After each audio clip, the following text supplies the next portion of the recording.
wanted to actually tell two stories, which sort of shed light on why I think this issue is so important. So, when I was a hotshot, brand new PhD and had just graduated, defended my dissertation, my wife, 2 kids, we moved to Kansas City, Missouri, and I took a job at a little Catholic school.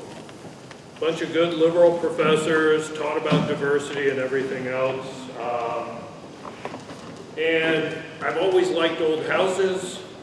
I did construction work for a while, and so my wife and I decided to move into an inner city neighborhood where they had really old houses.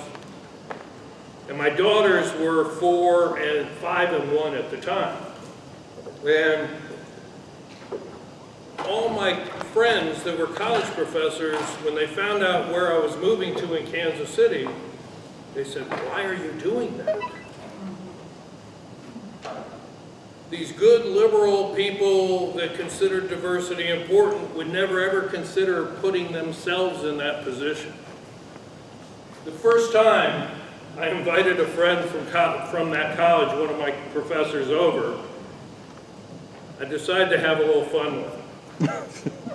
And I suggested we go to the store for some cigarettes, because I was a smoker back then. And he walked out to the car, and I said, no, we'll walk. And it was 3 blocks, and you have never seen a grown man so scared in his life.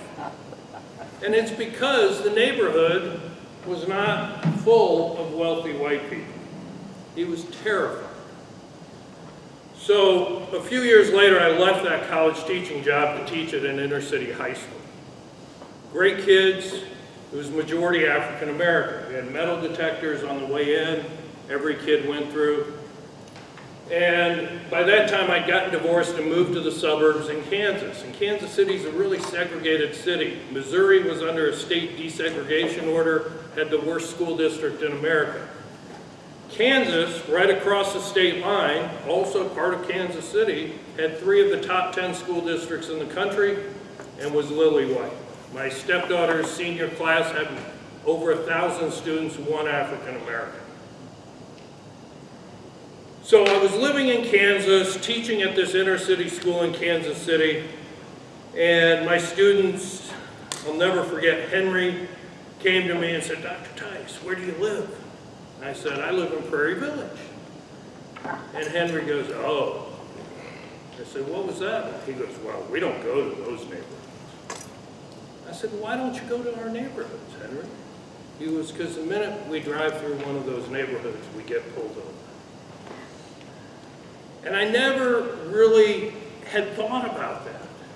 But I think in America we have some real issues with race that as a white man I don't see the side and the things that African Americans go through. We don't sufficiently understand how our society is segregated and how our society treats people differently by color. So ever since Henry told me that, I've thought, we need to deal with this issue. We need to talk about this issue. We need to do things about it. So in the fall, after what happened in Baltimore, Professor Davis sent me a video, said, "Oh, you gotta check this out. Look at this video." And it was Kwame Rose taking on Geraldo Rivera. I don't know if any of you saw it, but it was a pretty cool little video. He goes, "We need to get him here to school." So I sent Seth, my assistant, on a trek to find out what this guy's name was. And a couple days later, Steve sent me another picture. It's very famous, and it was of a girl in Ann Arbor, Michigan, covering up a white supremacist who had a Confederate flag on his back and SS tattoos on his shoulder to keep the crowd from beating him up. That girl was Keisha Thomas. And I thought, here we have some people that are doing something, not just talking about it. So I thought that would make a really interesting panel. And then I was talking to a friend, Carlos Duarte from Mi Familia Vota, and he said, "Oh, I know a guy here in Houston that's working with Black Lives Matter." And that was Steven Zarosco. So I thought Stevens would give it a local flavor. and what's happening today. So I'm really excited about this panel. I think it'll be really interesting. I hope we all learn something about it, and I hope we start dealing with this issue that I think has plagued our country for way too long. So without further ado, we have Keisha Thomas, Steven Zarosco, and Kwame Rose.